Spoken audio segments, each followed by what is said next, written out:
This domain's a good one. With the platform puzzle and repeated traversing between the floors, MiHoYo's starting to show some more creativity with domain design.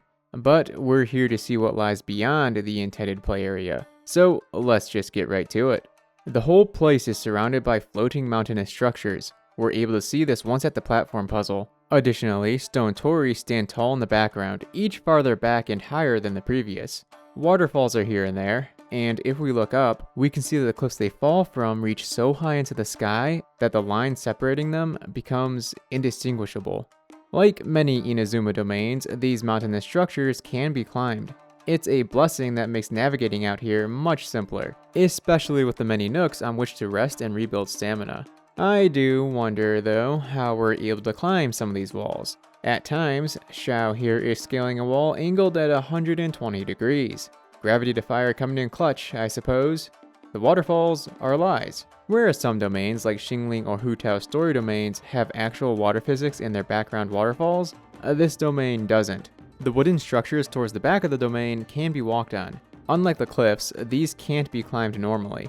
Like most things in domain backgrounds, they are much, much larger than they appear from afar. And the torii are the same way. We can safely call these the coolest out-of-bounds structures here, and reaching them felt rewarding. This is where we launched Ushi in the opening clip, and it's also the farthest back we're able to go in the domain. Though there sits behind here a floating island with a lone tree, the incorrigible teleport barrier prevents us from getting there.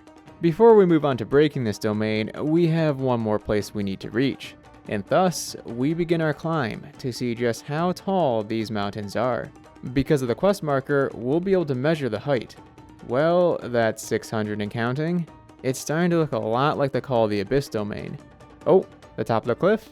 Saw 650 right before, and it goes just a bit higher for a final tally of 665. For comparison, that's the distance between Starfell Lake and the Favonius Cathedral. One quick glide over top the domain, and then we're on to breaking things.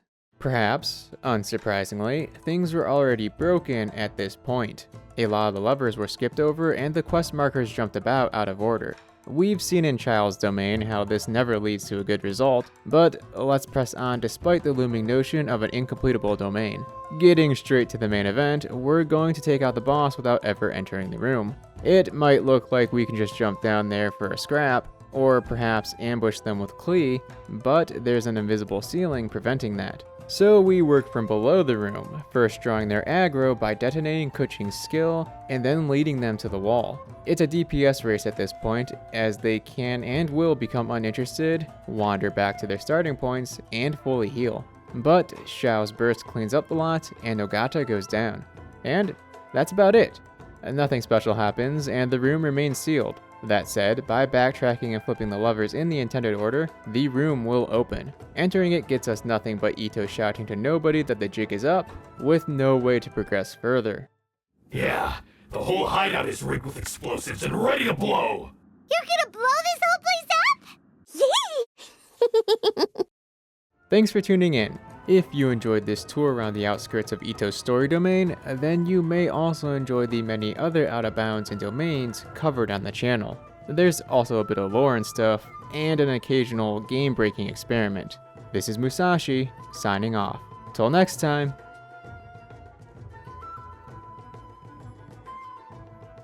Okay, one last time. Let's roll!